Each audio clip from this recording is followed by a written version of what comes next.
Hello, my name is Robin Kelly from World Lit 207, Section 402. I will be discussing a short story that goes by the name of Death Constant Beyond Love. The beginning. The narrator started off the story with grasping the audience's attention with an attention grabber. This particular short story, attention grabber, was about the Senator Sanchez. He had 6 months to live. He had 6 months and 11 days to live. And within that time, he said he found the woman of his life. Now, the illusion of the short story. There was a couple of them, but this one stood out the most. It says he met her in a rose bush of Viceroy in the Illusion village, which by night was the furtive wharf up for smugglers' ships, and on the other hand, in broad daylight, looked for most useless inlet on the desert, facing the sea that was arid and without direction, so far from everything. No one would have suspected that someone capable of changing the destiny of anyone lived there. So it just made it seem like the scene, like where he met her, is just,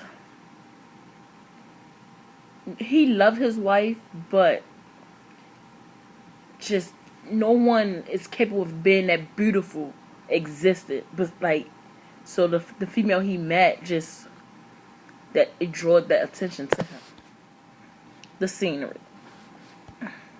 Now, Senator Sanchez was actually getting out of a car, an air-conditioner car, they stated. Then he opened the door and he was hit by a ball of fire, as his shirt of pure silk was soaked in a kind of light and colored suit, and he felt many years older and more than ever alone. It just seemed like every obstacle he'd been faced with since he had the sentence, just little things, he just always feel alone, like he just don't have anybody to talk to. Now the change. Sanchez was married to a German woman with 5 kids. He was happy. They had a happy family, happy life. He was very family oriented. Then his world changed.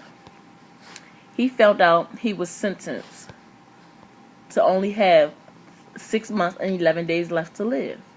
He just imagined not being able to live to see another Christmas with his family. So that really bothered him.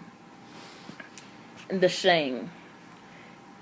It bothered him a lot, especially knowing that the senator kept it a secret. No one besides him and the doctor knew about this death sentence. He wanted people to treat him the same.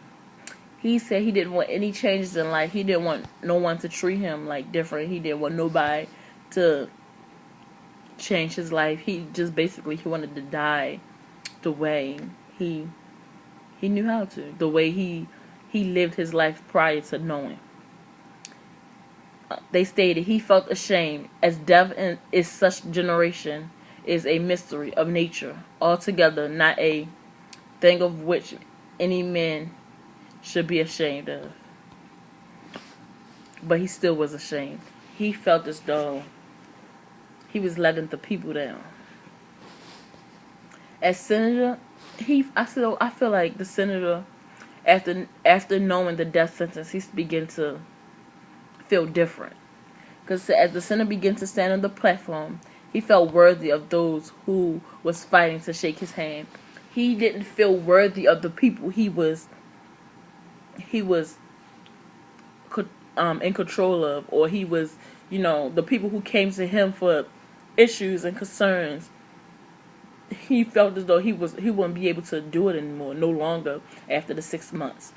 So he just felt unworthy of them. He felt as though he was letting them down. He also After a while, he had no pity on Indians who stood barefoot on the hot coals of the Stir Little Square. Now, it said like he once did, so I guess this is all, I guess, in a mental state as well.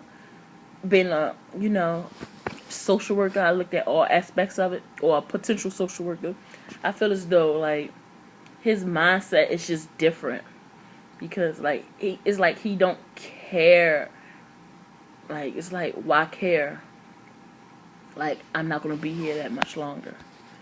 But it was sometimes he felt that way, because other times he was pretty generous. Generosity. After the Senate speech, he walked through the crowds and listened to their concerns.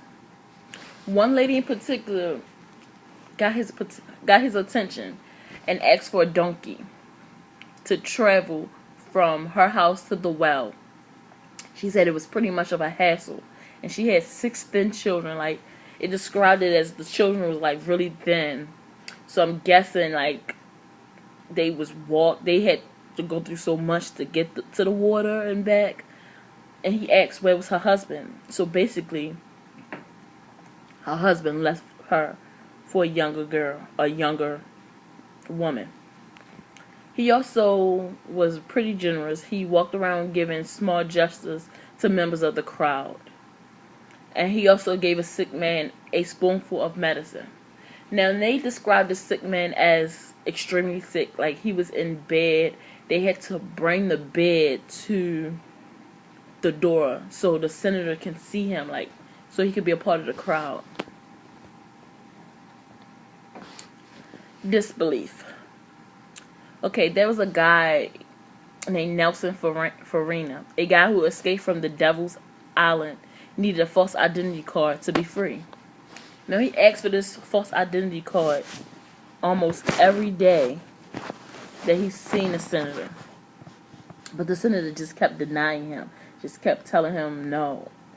So he noticed that the day of the speech, the senator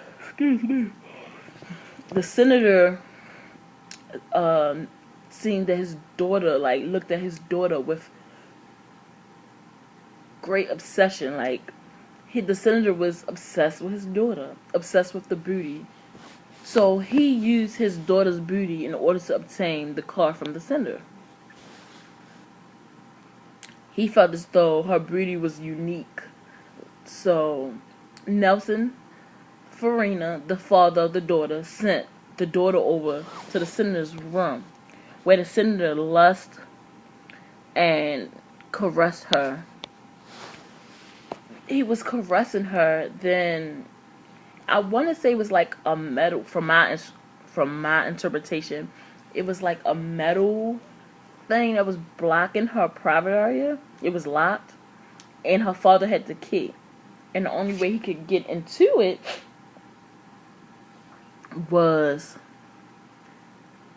by giving the father, Nelson, a freedom card, documentation saying that he would be free. So Nelson said in order to have sexual intercourse with his daughter, he needed written documentation. So that's pretty, I don't like the idea of it, but the senator did it because he was obsessed with the female. Like, he thought she was the most beautiful creation in the world. The tragedy. The tragedy of the diagnosis has shaped him to feel less of a man, a senator, a husband, and a father. He always stayed alone. Like, I never even seen them talk about him being with his family. So I guess this really took a toll on him. At the end of the story, he lay with the daughter, Nelson's daughter, knowing he would die in 6 months later in that same position. So he, like, knowing he would die alone in that same position, like, he wanted them to think it was just a normal death. So he didn't tell anyone. So basically he would die alone, which is pretty sad. So that's the end of my analytical interpretation of death constant beyond love.